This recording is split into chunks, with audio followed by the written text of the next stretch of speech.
He said basically he doesn't miss home, loves the freedom, and realizes that he's really been watering himself down and conforming into our routine, which I get. We have 3 kids. It's hectic. Yeah, but it's his routine too. I mean,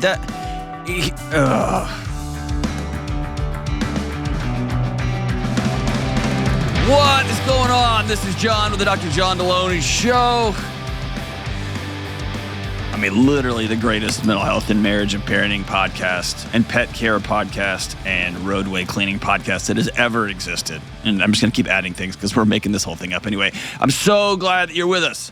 Talking about your marriage, what's going on in your heart, in your mind, in your head, in your family, whatever you got going on. I'm here for it. If you want to be on the show, give me a buzz at 1-844-693-3291. It's 1-844-693-3291. Or go to johndelony.com/ask. If you got some success stories, please continue to send those in. Jenna and Kelly are getting them, and they're amazing. And for those of you who write me letters, it's just truly such an honor and a gift, and I'm grateful for you. Thank you so much for doing that. And don't forget, Building a Non-Anxious Life, still up for pre-sale. If you're on the fence about it, it's $20. You're going to spend that much on coffee this week. And if you're like, no, I'm not. Yeah, you are. So just take a week off and pick up this book, and I'm confident it's a game changer for folks. Go to johndelony.com and check it out. Let's run out to one of my favorite places on planet Earth, New Orleans, Louisiana, and talk to dear Marie. What's up, Marie? Hey, Dr. John, how are you? Partying. What are you up to? Nothing, just hanging in there. Excellent. What's up? How can I help? Yeah, so I have a question, and I'm just going to give you a quick little rundown. So my husband and I recently celebrated our 2-year anniversary, and we knew that he had a work trip coming up for about 5 weeks. So anyway, he's been on that trip for 2 weeks. The first week, communication just was not there, not really talking to me. And I told him how important, hearing from him was, especially while I'm at home with the kids. And so finally we talked almost at that week mark, and he has just come to this realization that life is so good, just not having any anxiety, any worries, and just all of these doubts in his head now about our relationship and our marriage. And I'm not sure how to move forward with it and what else to do on my end. Okay, let me see if I can piece some of this together. So y'all have been together for 2 years, and you've got multiple kids. Are those from another relationship? Yes. Okay. And how old are your kids? So we have a 4-year-old, which he's been in her life since before she was 1, and then an 8-year-old and a 13-year-old. Okay. All right. And so y'all got married, and how old are you and how old is he? I am 31. He's 33. Okay. So y'all get married. He goes on a trip, and that peace and quiet. So I've got 2 kids, and when I travel, my wife travels. I'm flying out tonight, so I'll fly out, and there will be about 12 hours when it's incredible. Everything's so quiet, and I can make snow angels on the bed, and there's nobody like, hey dad, can I have a snack? None of that exists for 12 hours. It's awesome. Yeah. And then by about hour 13, I hate my life. I can't wait to get back. Mm-hmm. Okay. And sometimes that's 24 hours, 48 hours. My wife can go 2 or 3 days, but she wears more of it during the week, right? So what you're saying is he went away and didn't call you, didn't talk to you, didn't reach out. Yeah. Yeah, no. And I was just, I'm at home with, so we have my 2 kids full time, and I'm at home with them, the little one wanting to talk to daddy, and, no calls, nothing. And I'm missing him, I'm like, I miss my husband. I miss him around here. I miss having that adult interaction. And he didn't want to take that time to call. He's got buddies. I get it. Enjoy your time while you're out there. But I'm like, hey, don't forget that we're here. And so finally I was like, hey, we haven't talked in a week. Can we talk? And on that phone call, he said basically he doesn't miss home, that he just loves the freedom and realizes that he's really been watering himself down and conforming into our routine, which I get. We have 3 kids. It's hectic. It's crazy. We've got schedules. And yeah, but it's his routine too. I mean, that. Yeah. Okay, first, I'm just going to be as honest as possible to you, and I'm going to tell you there's not really a roadmap here like in the scientific literature. I'm just going to tell you what I would do, okay? I would be stunned, and I've been stunned before on the show. I've been wrong often on the show before. I would be very surprised if there's not somebody else.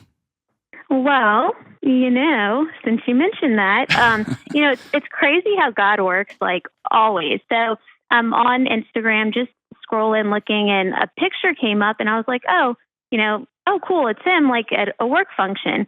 So I clicked on it to look, and it was posted by a female, and I guess because he liked the picture, it had popped up on a suggested. I don't even know.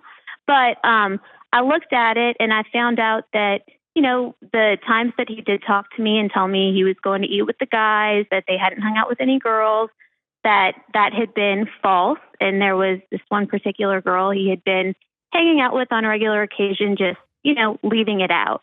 And when I confronted him about it. It's not just leaving it out. Like he's lying to your face, right? Yeah. And I told him that. I was like, hey, like, I don't understand how you can feel comfortable, like, lying to the person you're married with. Like, that's a big deal to me, and it makes me feel extremely insecure, like, knowing that you're lying. And basically he said that he did not want to get lectured or questioned, and he's old enough, he knows how to handle himself. Well, here's what I think's happening. I think he is with somebody right now. And what he's doing, because he's a coward and a child, is he's going to make this disintegration of your relationship your fault.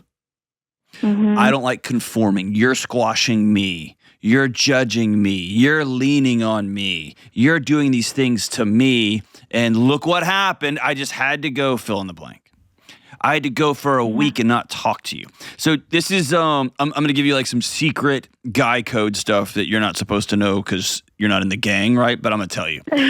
If I go like on a guy's trip, we all go to Vegas. We all go watch the fights. We all go do a thing, right? We all go on a hunting trip or a fishing trip, whatever. There is always a moment when everybody splits up and calls home. Always. Yeah. I can't wrap my head. I can't think. I'm trying to think. I can't think of a time in the last 20 years that hasn't happened. Mm-hmm. And if it doesn't, it's a very clear, like, hey, I'm going to be in the woods tomorrow and I won't be able to call out, I love you. And as soon as I get signal, I'll reach out.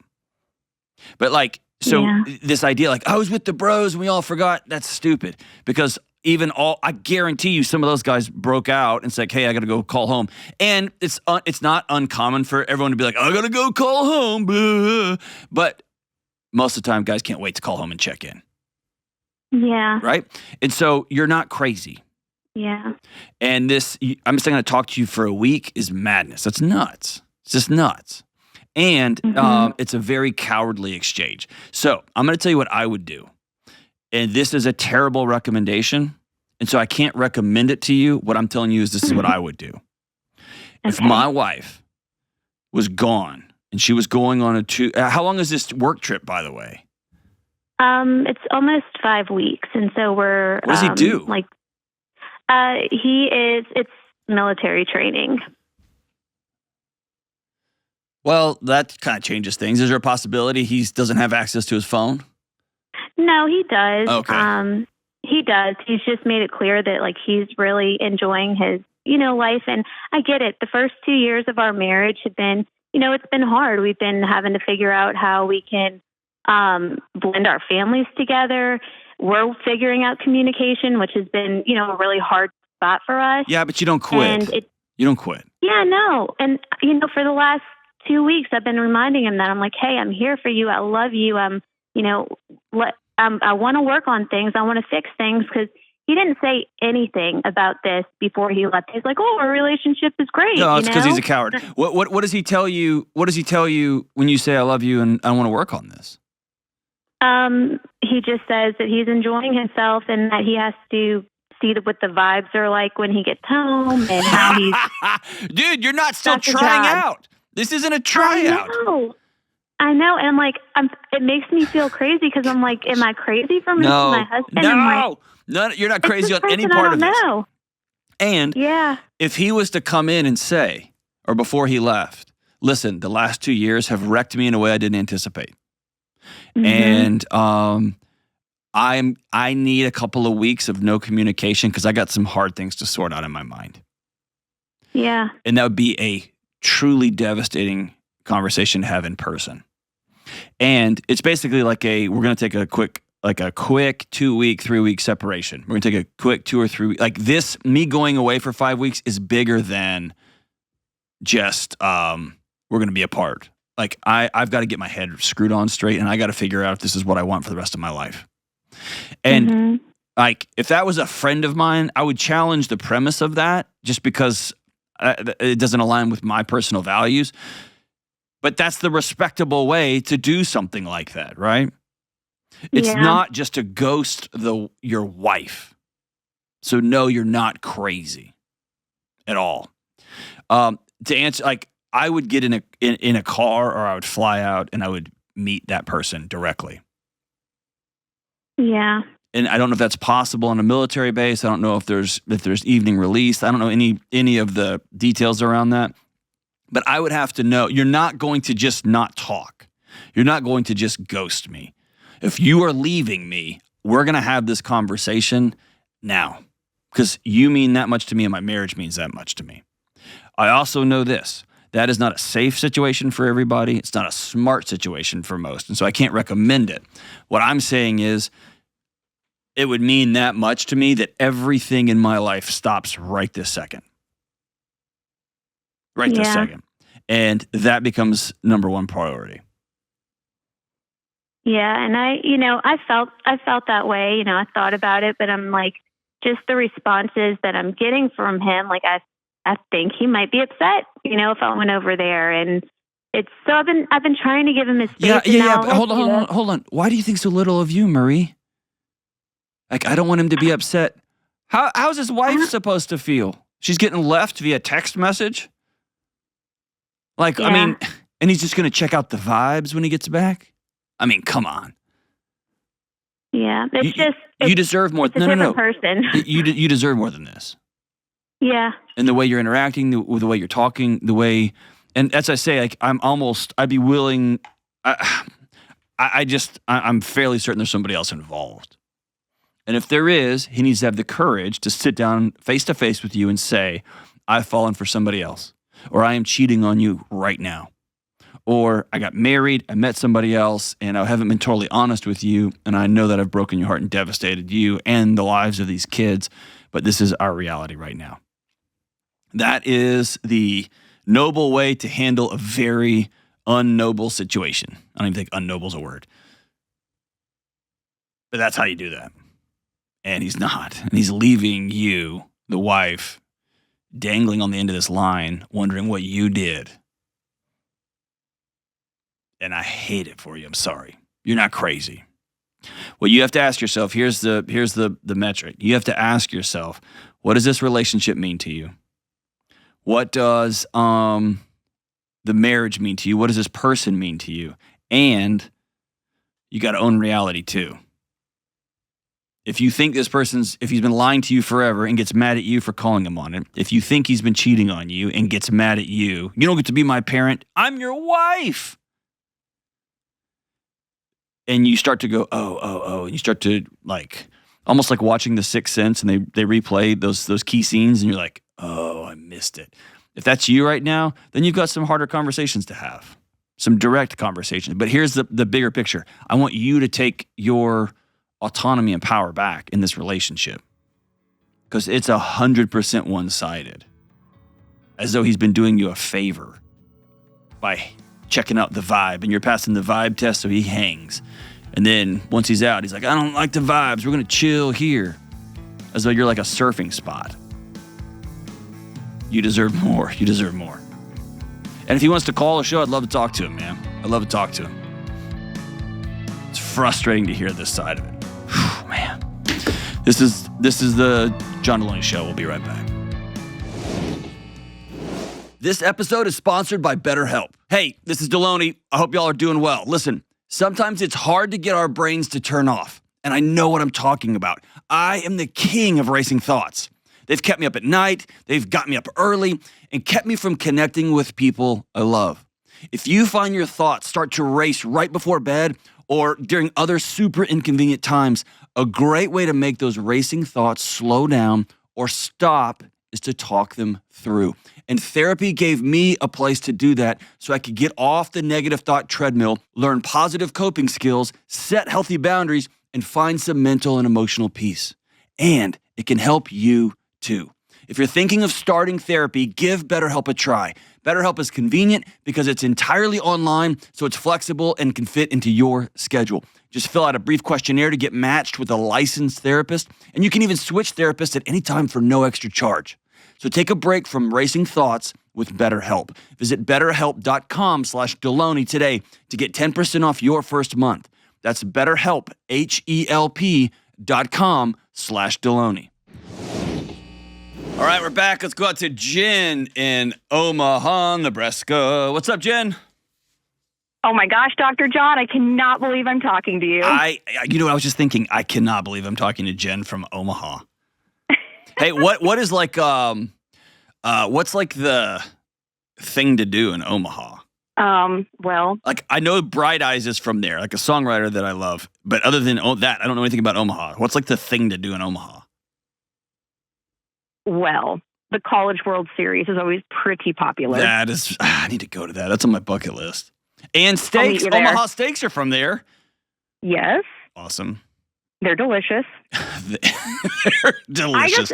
Anyone that doesn't understand Nebraska, it really is beautiful. You just got to get off the interstate. Oh, it's stunning. I've been there. Yeah, it's these beautiful hills that just go on for eternity. It's incredible. Yeah, I love it. I love it. All right, so what's up? How can I help? I want a geography podcast so bad, but they won't let me have one. All right, so what's up? So, I have just been battling with this question for quite a while, and I just can't seem to find an answer. But my question is, how do you find your identity again after being a cheater? Tell me more. So I don't even know where to start, honestly. So my husband and I, we've been together 10 years, married for 4. And we always kind of had little issues in our relationship prior to being engaged and married. And my best description of that was the red flags never caused me to raise the white flag. So we just kind of moved through it and, took everything in stride. And then we went through a really stressful time in our life. We were engaged, planning our wedding. We decided to both go back to school because we wanted to further our careers. That was during COVID. And after we got married, I got pregnant. So and I was working in healthcare. It was just a whole lot of stress all in one. And when we came out on the other side, I had a different career at a different place when I got out of healthcare.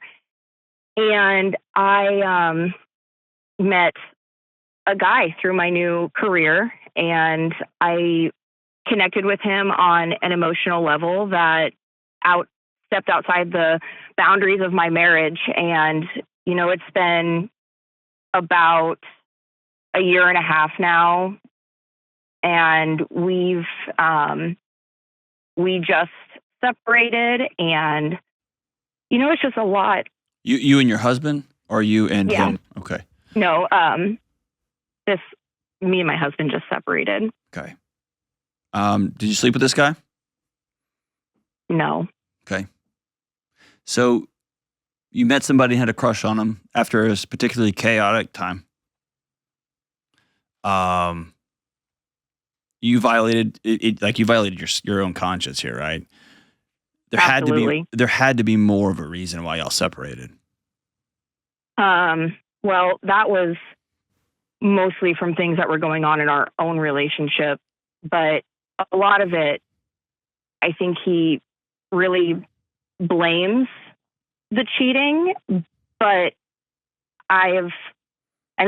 we've been in therapy for like over a year now, and I've even listened to parts of your podcast that, you know, kind of give direction or maybe some guidance as to like how we could work through these things. And I feel like we were, I don't know if I should say we, but I feel like I kind of tried to reconcile what had gone on, and he didn't want to, and he told me that. Yeah, and then I bowed out, and now he wants to wonder why we're separating. And that's right. So I just feel like I can't ever, you know, like I held myself to such a standard in my life that I'm a good person, and I have morals, and I have no. I think what you did was I think you tethered your values to a series of things you won't do. And if we tether our values to a series of things I don't do, I don't drink, I don't smoke, I don't have sex, I don't ever have a crush or fall deeply for somebody that I'm not married to. I don't sleep with somebody I'm not married to. What, fill in the blank. I don't steal. If you anchor your values into a series of actions you don't take, and you stumble into or walk into or do one of those actions, your entire identity, your entire picture of yourself burns to the ground. And you anchored into not, I'm somebody who is always growing. I'm somebody, I want to be the best wife possible. Then you have an emotional affair with somebody, and you sit down and have a hard conversation, and you weep and you grieve and you mourn what was, and you'll build something new, and then you continue to try to be the best wife you can be because you weren't in that moment. It wasn't or in that season, it was not it's not a picture that is stamped into concrete. This is who you are. It was a bad season. But when you anchor into, I will not do this thing, and then you do that thing, there's nowhere to go. And just for what it's worth, working through this, I think, is 1,000% possible. You nailed it, and I think that's what you're struggling with. He doesn't want to. I think it was a lot of the other stuff that went on in our relationship that I just could not I could not wrap my head around doing those things or being that person. Tell me about it. Which ones? Tell me. Don't be vague. Let's be real direct. Okay. Hold on. For somebody to call, like the way you ask the question, let's just start here and just get all the cards out on the table, face up. Like, how do I find my identity after being a cheater? The way you asked that, I thought you were going to tell me that you cheated on a high school boyfriend, you cheated on 3 college boyfriends, and you've slept with 3 or 4 guys since you've been married. This is, if I'm not wrong, you met somebody, you fell for them, you probably had some conversations you shouldn't have had, you were hiding your cell phone from them, maybe sent pictures you shouldn't have. Like, tell me what I'm missing here, because the label and identity you've given to yourself is not what I would have given you. You hit the nail on the head.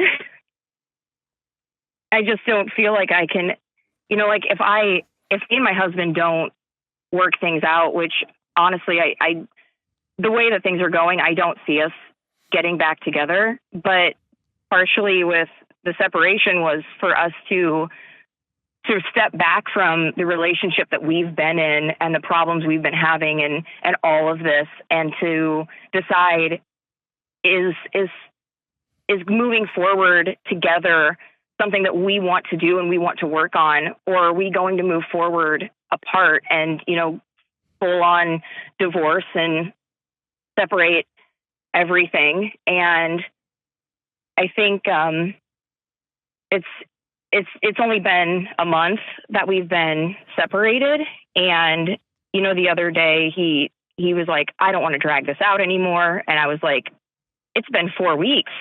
What are we dragging out? Like, But in his mind, we haven't even separated but our bank account yet. He may have been divorced for a year.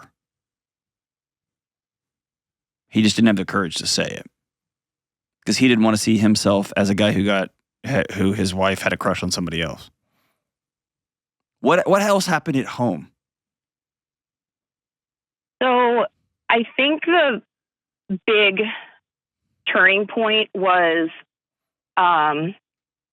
like about 2.5 years ago, when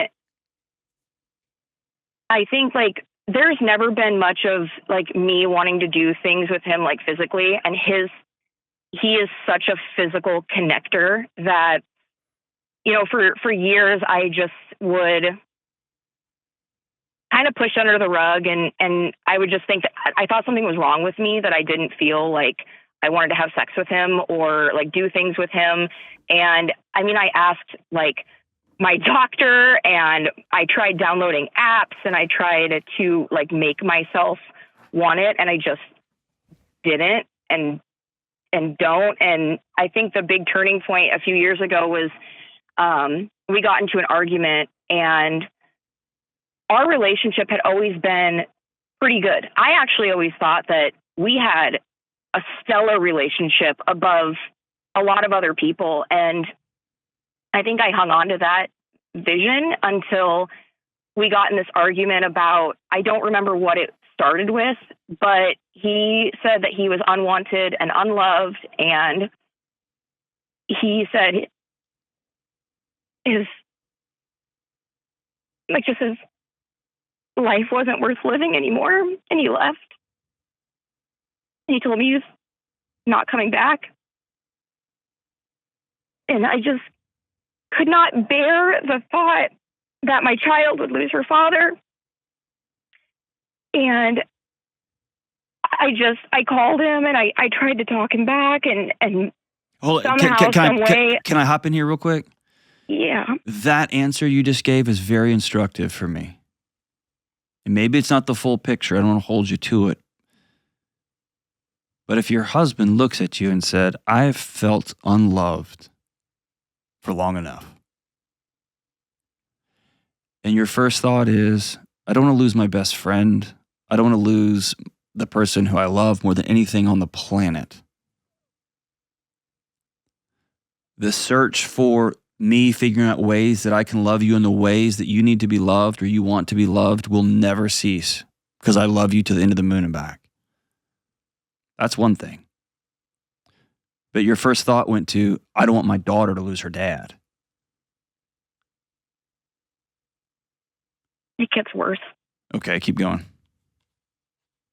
I talked him back, and he came back home and said, I had never seen him in this state. I mean, at this point, we'd been together for like 8 years, and this was the first time I'd ever seen him cry. And it was just a manic state that I didn't know what to do. And when he came back home, he said, you need to give me physical affection. And I said, I want to, and I try, but I just don't feel it. And he's like, well, then I'm just going to leave again, and I'm not coming back. And so I just made myself do what he wanted. And, after it was done, he didn't seem to care that he essentially was like making me do something that I didn't want to do, after he just told me that he was going to leave and go kill himself. And that behavior didn't change for about 2 years. So every time we would get in some sort of argument or something would happen, he would storm off and leave and threaten things. And if I didn't bow down to the physical intimacy, then I just could not. But hold on, you're describing two different things. There's a difference between a sexless marriage. There's a difference between What is so gross about me that you won't hold my hand? You won't put your hand on my shoulder? Those are super common conversations that anybody who works with couples has on a daily basis. What you're describing is abuse. You will do this particular sex act with me, or I'm going to kill myself. Well, that's like how the cycle went for so long. I know, but listen to me. That is not love and affection. That is abuse. That is taking advantage of somebody. That is not what that is. And you can be very loving and very affectionate and say, this sex act isn't for me.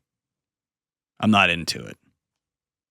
And of all my, like what I would call my ride or dies, like my long-term friends and family, every one of those couples, and we're super close, we've been close since we were back in college, sometimes in high school. Everyone's like, I'm not into that, I'm super into that. It's all different. It's all different. But it's a conversation between a couple, right? So hear me say you're not crazy.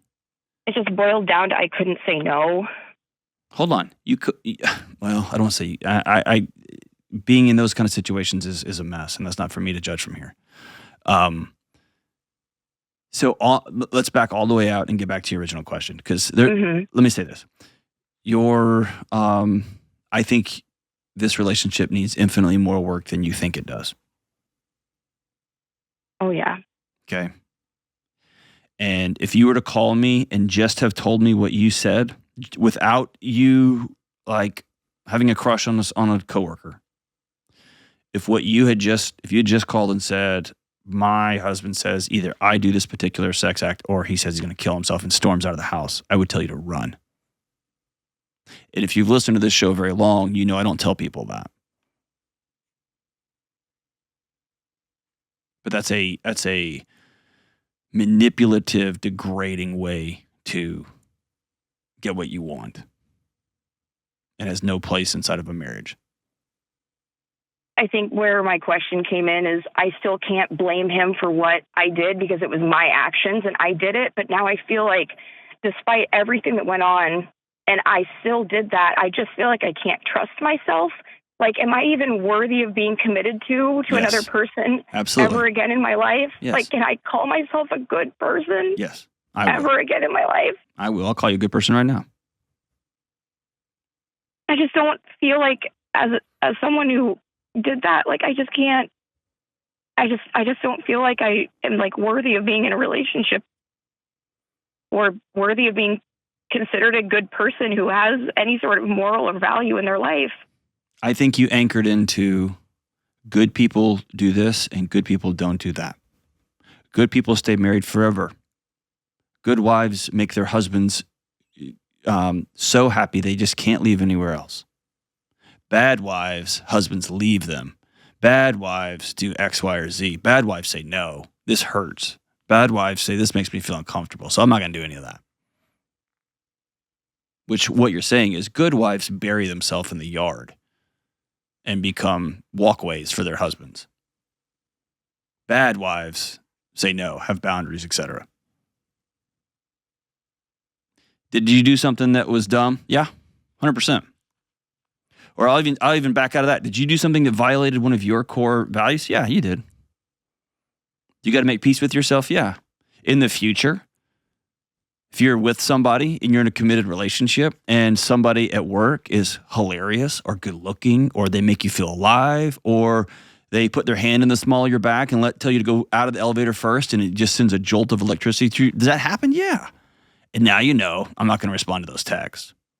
Or I just don't respond to texts. Or I'm not going to answer those emails. Or fill in the blank. You see what I'm saying? Like, you've learned to not go down those roads anymore. Yeah. The ultimate question is Jen going to be able to get to a place where Jen honors and loves Jen again? And what I want to tell you is, sounds like for the last few years, and there's no way this just popped up after 8 years. There has been some sort of, they call it in the one down position. So like in counseling, there's the one up position. There's the guys that beat their chest and scream and yell, or the wives who scream and yell and beat their chest, whatever. Then there's the one down position. Usually it's, well, you guys just go eat whatever you want. I'll just be hungry. That's fine. And everyone's like, all right, well, where do you want to go eat? Right. So it's a very like, okay, well, just whatever. I'll just sleep on the couch then if you need those sheets on the bed.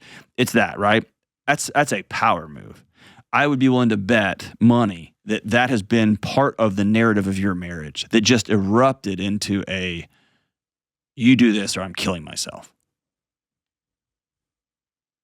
And so often when somebody's been in a relationship for so long that's full of chaos, that's full of ups and downs, and is being dragged around underwater by someone who's manipulative to the point of the abuse you've suffered, you get disconnected from yourself. And you try to find reasons to justify why this insane, evil behavior is happening to you.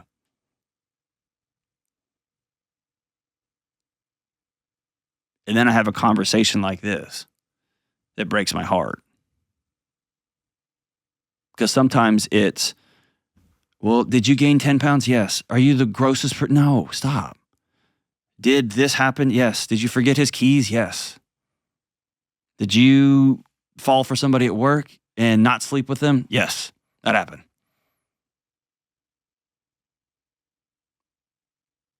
But for some reason, you've bought into that narrative that you're the worst person who's ever lived. And I just need you to hear me say you're not. I personally think this separation is really good.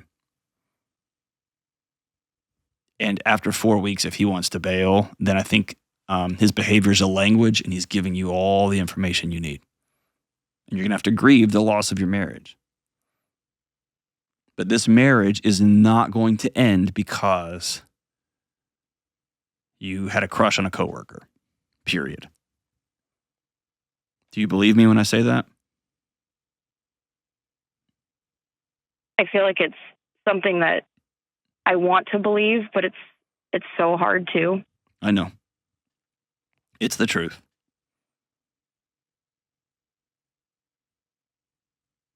It's the truth. If you haven't already, I think it's important for you to get with a counselor on your own. And I want you to speak out loud exactly what you've told me. And my guess is you have not told that story.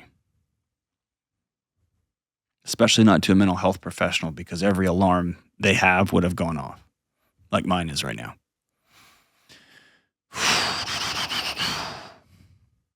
I'm so sorry. But no. You're not a terrible person. Yes, you're worthy of being loved. Yes, you're worthy of being loved forever. Yes, your relationship may not stand this test and it's over. Maybe not, but it sounds like it.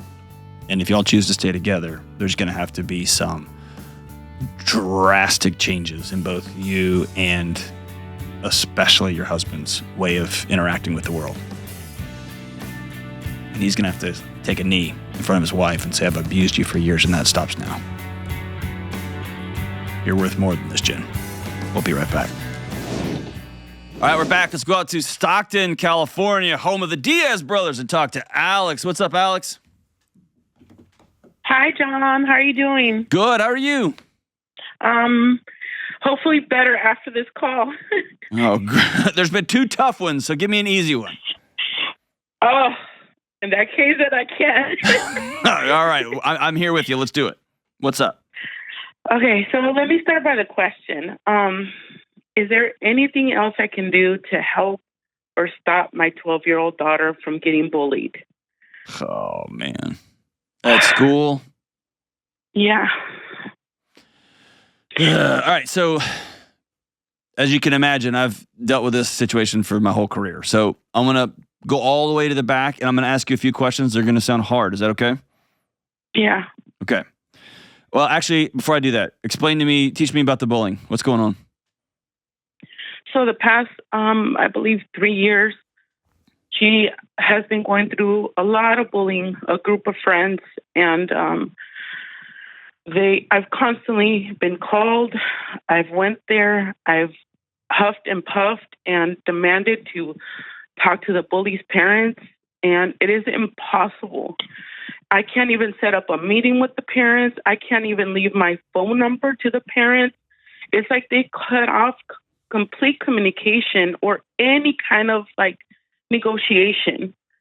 I feel like the school is just, I'm mad, I'm sad, I'm just like a mix of emotions.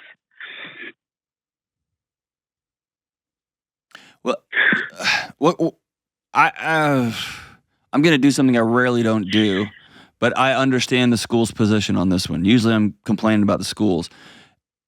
I'm glad that kids can't come to school and demand my contact information and call me. I think that's unwise. You know what I'm saying? I get that. But I also get that you want justice. And tell me what they're doing to your daughter. They're constantly calling her names, and every time that I go and complain to the office, it's like they start calling her a snitch, and so she stops telling me. But I can tell she's still going through it. And what's the school's response? It's always a program. It's always like, oh, let's do this first. Let's do this first. And then it's been 3 years, Sean. Like, where is going to be the final, the finale? Where are we going to get to the actual response to it? I mean, they put her in so many programs. Like, it just feels like they're more into trying to make the changes on her than the actual bullies. That might not be what's happening in closed doors, but that's how I feel. That's actually been the move, okay? And there was, so bullying is complex, right? So just for everybody listening, bullying is repeated harm. It can be harassment too, but it's repeated, and it often has almost, I think by definition, has a power hierarchy to it, okay? So it's the kid who's not the athletic one, and the other athletic kids are onto them, or they're the not so pretty because they're going through an awkward phase, and the kids are mean, or they've got braces, so there's a hierarchy, there's a power dynamic there. And for years, there was a bunch of conversations about how to deal with the bully. And a friend of mine named Steve, who's a counseling guru, said he was concerned about this 20 years ago, because we had stopped teaching kids how to deal with bullies, and we had just focused fully on the bad guys, whoever the bad guys happen to be. And we have to remember, bad guys are kids, right? So I do expect the school to come in and say, you will not say those things. And I also expect parents in somewhat schools to begin to react to or teach the person who's on the receiving end, especially in what I would call non-physical violence, right? You're not going to die or get put in a hospital if you don't deal with this stuff. They've got to learn those skills, because this is going to be, people are mean, right? You deal with this out in the real world, right? Outside of school. So definitely. Here's a hard question. What are the things they are saying? And I ask this because there's different levels of sensitivity, and I know I'm going to get in trouble on the internet, and that's fine. What I'm wondering is this. Is the school looking at this situation and seeing a group of friends saying, nice, I'm just going to say what my friend said. Nice face, Delony. They used to call me Zitcom because I had bad acne as a kid. Zitcom! They used to say it all the time. But these are like my best friends in the world.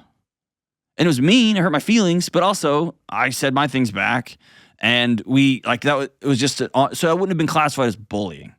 Right? Yeah. And so sometimes there's kids whose sensitivity alarm is more finely tuned, and there are sometimes parents who, if their kid comes home, they said something mean, just blow the roof off of everything. I'm calling everybody. So, like, just as an objective third-party outsider, I've got a 13-year-old myself. What are they saying to your daughter? So are they not including her? Are they being mean? Are they just saying, hey, we don't want you to come to our sleepover party, and that's the bullying you're talking about? Like, what are we talking about here? No, they actually call her names. I'm not going to say which names, but they're really insulting. about her looks, like you just mentioned. Okay. I've explained it to her, the difference between bullying and being a jerk. Okay. You know, and I do tell her, like, you have to understand there's some people that have a personality that, you know, they're just not happy all the time. And then you have the other people that are just like picking at you, like poking the bear, you know, and that's what she's telling me is happening.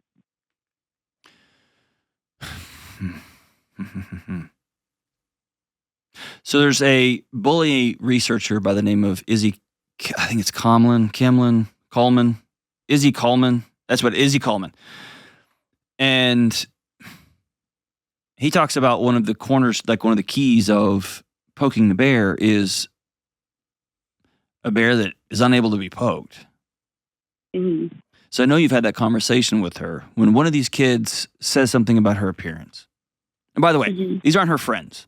Like, I wouldn't even refer to them as your friends at school. They clearly are not. If she's been like, hey, that's not funny, I don't like that. And they're like, we do. We're going to keep doing it. Exactly. Then they're not her friends, right? What's the response when you walk her through, like, hey, you know what? If somebody says something, walk away. Like, they're looking for the response. We're not going to give them the response. Because clearly, if they're saying something that ugly, there's something going on in their heart and mind in their house. So she said that at first she did walk away. Like, she did walk away, but it just seemed like it didn't stop. And I've actually went through bullying myself, and the same thing happened to me. You know, I don't feel like walking away actually helps it. It just makes it more easier for them because they don't get in trouble for it. Because all you're doing is walking away. Except that when you tell, they double up, right? Oh, Yeah. Not only do you have braces, or not only are you flat chested, or not only do you not have the right hair, now you're a snitch too. Yeah, exactly. So Izzy, Dr. Kalman has a technique where he will have somebody says, oh my gosh, you're so fat, right? And the response is, you're the most beautiful kid in school. Or, oh my gosh, you're such a slow runner. Well, you're the fastest runner out here. And that there is a counterweight that is so significant to that. And the response is often a one-word, like, yeah. Or, huh. Now, that might be an after-school special response, but when I read it, it sounded at least like, huh. It's just like, I'm not playing that game. Now, does that take the sting out of what they said? No. As an educator, I've found it harder and harder to legislate that. Like, because kids are going to say things to kids. They're going to post things about kids. They're going to write things in little notes. And I get that we want to stop that. If we see it, we're going to call it out.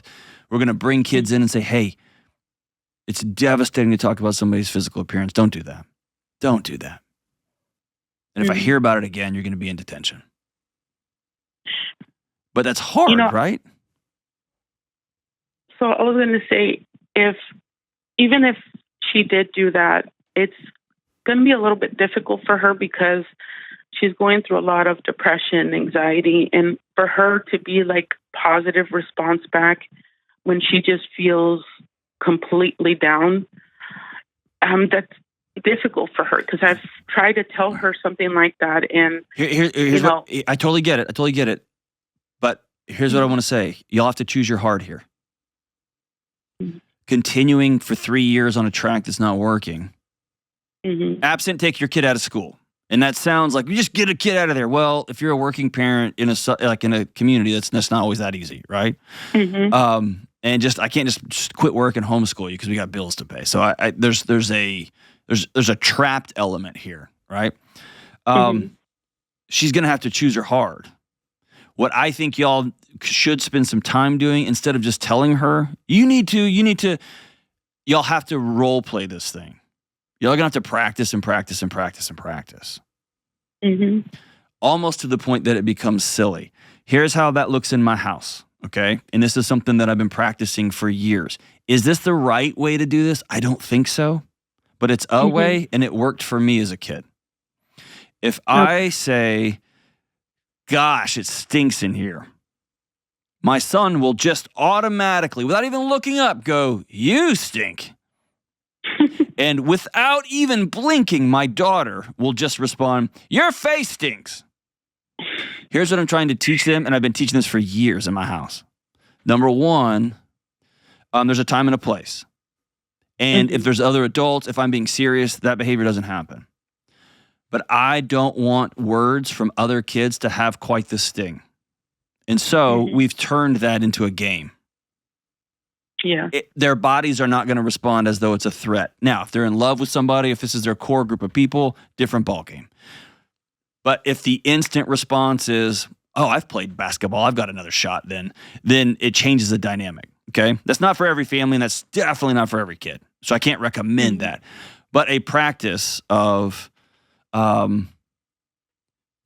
your shoes are ridiculous. Those are the cheapest shoes. Well, you have the nicest shoes. It's less about being super positive, and what we're doing is we're just teaching a different karate kick, right? But it's one that's not going to get anybody in trouble. It's just going to stop the behavior. Because here's what we know. Walking away, as you said, isn't super helpful. Telling on them isn't super helpful, right? What are the things you've tried? Trying to get in touch with their parents, not super helpful. Right? So, can I tell you this one time, though, that I felt like a win? Yeah, go for it. So there was this one time after I picked up my daughter after school, and we were driving back home, and we see one of the bullies going into their house. So I saw where the bully lived, and I told my daughter, I said, tell that bully that if he doesn't stop, we know where he lives, and I'm going to go talk to his mom. And the bully, my goodness, his response was like, I don't give a F. So I was like, oh, okay. He doesn't care? No problem. So I go and knock on the door, talk to the mom. And the mom acts like she's so surprised. It's the first time her hearing it, even though the school said that they called her 1 million times, right? So then it still happened after that, went back a second time. And I end up telling her, listen, this has been going on. And this was back a few months ago, so it was like 2 years. I was like, this has been going on for 2 years. I'm tired of it. I'm at my wit's end. And I'm telling you, I'm going to put a juvenile restraining order on your child on behalf of my daughter, which means that you would have to transfer to a different school and probably move because we live really close by. And I don't want to do that. That's the last thing that I want to do. And you're not going to believe it, John. That bully stopped completely. Oh, I don't doubt it for a second. I don't doubt it for a second. Why haven't you done that to all those kids? Why haven't you put a restraining order on them? Well, that's the thing, that I don't know where they live. And yeah, but the police do. Yeah, and you know what? And I've tried to call the police too, by the way. They've been called like twice. The first time it was because my daughter wanted to end her life, and she said it in school, and they called the police, and they suggested me to take her to the crisis center. And the second time was me calling them about this bullying thing. And it just seems like the police is more on how the school is handling it. Yeah. Is there an option? Is there an option to take her out of this situation? Just get her out of the mess. Yeah, but I feel like transferring is not going to do anything. The bullies are still going to bully. If it's not my daughter, it's going to be someone else. I understand that, but right now, let's take care of your daughter. Like, you're right. There's a longer game to play here, but every day this thing goes on, your daughter's is in the middle of it. Yeah. And at least it gives a Control-Alt-Delete for your daughter, because she's gonna have to learn some skills. Yeah. We cannot have a culture where everybody is walking around because that window gets narrower and narrower and narrower, right? Yeah. Mm-hmm. And so she's gonna have. What I mean by that, the window gets narrower from what hurts my feelings and what I consider bullying versus what you consider bullying, and then all of a sudden none of us can move. Yeah. And then the only move is start canceling people, right? That's been our culture the last 5 or 6 years. So she's going to have to learn some skills on standing up for herself, on not accepting this, on walking away, on appropriately challenging back, etc. And that will help with, as she gains confidence in those responses, that will help her entire psyche. And you're watching your daughter shrivel up in front of you over the last 3 years. Get her out of this environment, man. If you can, get her out. You're right. And then we'll play the long game. Fair? Fair. I don't want you to look at this like you lost. I want you to look at this like you saved your daughter's life.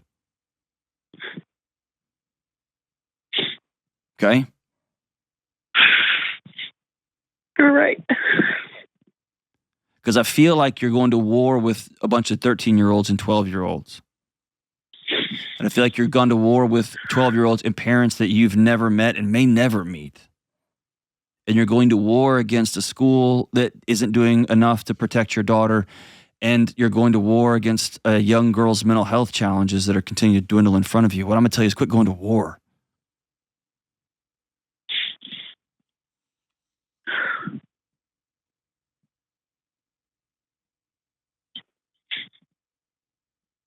Get your daughter out of this mess. Take her to a safe place.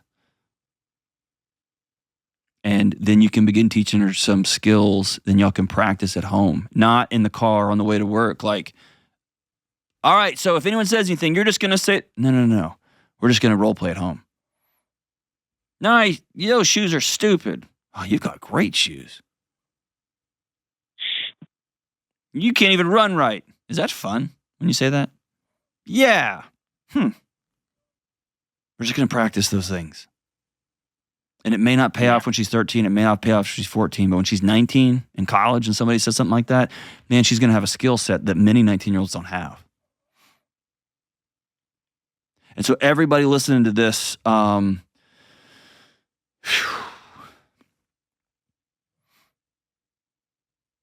this bullying stuff is such a disaster. It's such a mess because it's so clear that it destroys kids. And it's also so clear that it's kids trying to be funny or kids trying to not feel less than. And it's hard to legislate that. It's very hard. Because you can outlaw saying mean things, but that's going to be subjective across the board. And you can outlaw, if you say this one more time to this kid, you are out of here, which I think should have happened in this case. And the school's chosen not to do that for whatever reason. I'm going to double down if I can, if any possibility, and get my kid out of there. I'm also going to double down and try to teach my kid some skills. And if I don't have those skills, we're going to get with a child counselor. We're going to figure these skills out. Work with a school counselor at this new school. I'm going to quit going to war. I'm quit banging my head for 3 years because the whole time I'm banging my head, my kid is going to school there every day there, every day. And parents, if you have a kid who's a jerk, stop it. Stop it. It's not funny. It's funny when my 7-year-old makes a joke at my expense. That's funny, but we're all in it together. But you'll never hear my daughter do that to somebody else because she's too sensitive. She cares too much about other people. Raise kids who care about other people. Bullying starts and stops in the house often. Stop. Because there's another little kid on the other side of this that's trapped. We'll be right back. Hey, what's up? Dr. John Delony here. Check it out. My new book, Building a Non-Anxious Life, is now available for pre-order. Here's the great news. Anxiety is not the enemy we've been led to believe. I know this because I've walked alongside countless folks over the last 2 decades, and I've struggled with this too. If you create a life of intentionally living out the 6 daily choices I've outlined in this book, you're going to be able to better respond to whatever life throws at you. You're going to learn the choices you can make day by day to create a more peaceful, joyful, less chronically stressed, non-anxious life. Plus, when you pre-order my book, I want to give you something to help you today. That's why you'll instantly get my newest talk, Smoke, Fire, and Freedom, that I gave to several thousand folks a few months ago, where I break down the misunderstandings and myths we believe about anxiety, how to reclaim your freedom, and how to build a non-anxious life. So pre-order Building a Non-Anxious Life today for just $20 at johndelony.com. All right. Hey, as we wrap up today's show, usually we have lyrics or like something cool that happened. I just want to kind of run back through today's show because this is a hard one for me. And I know that this was a messy one and none of these calls tied up at the end. And unfortunately, that's the world, right? That's our life. Jenna and Kelly do a great job of picking calls that come in from all over the world to say that we might be able to wrap up, but there's always another layer and another layer and another layer. So just to run back through these calls, if you're married to somebody and they leave you for a week for a business trip and they refuse to call you, then they blame you for it, it's not your fault. If you make a mistake in your marriage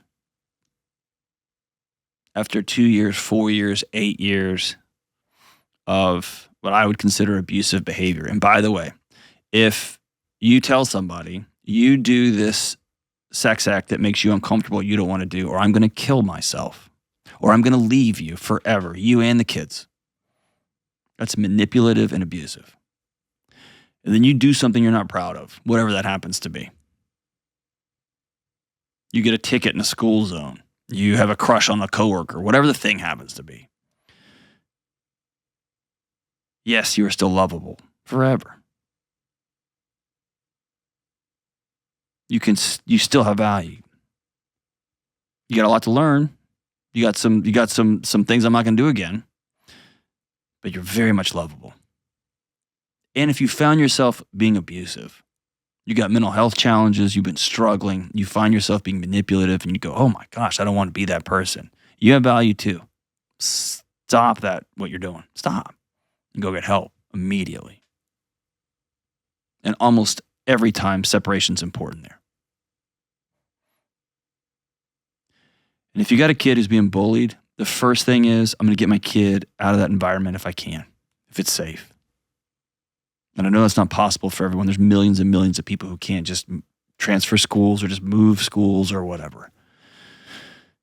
And it's also very important that we create a generation of kid that knows how to respond to bullies, both online and in person.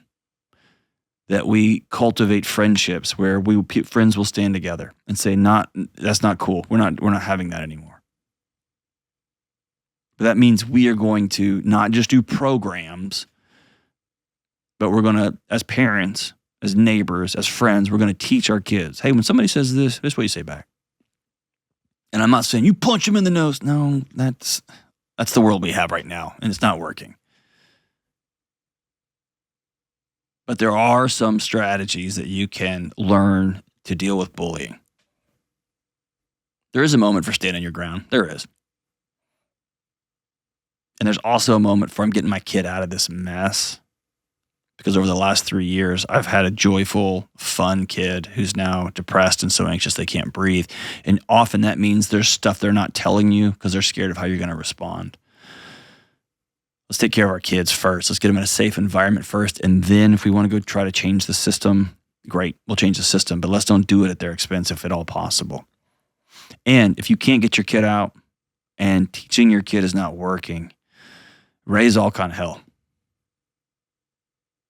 As much as you can. Go to whoever you can. Call whoever you can. Continue to, because your kid's worth it. Your kid's worth it. So sorry none of these calls wrapped up, but I'm also not sorry because this is our world, man. If you know of kids getting bullied, lean in. If you know of kids who are bullying other kids, lean in. If you know of a friend who is looking in the mirror and thinks she's unlovable or he's unlovable because of a thing they've done, get closer, not further away. If you know of a buddy who's just took off on his wife and he's like, yeah, I'll have to see if the vibe's right. Get in his business if he's your friend. All of us, let's do better. See you next time.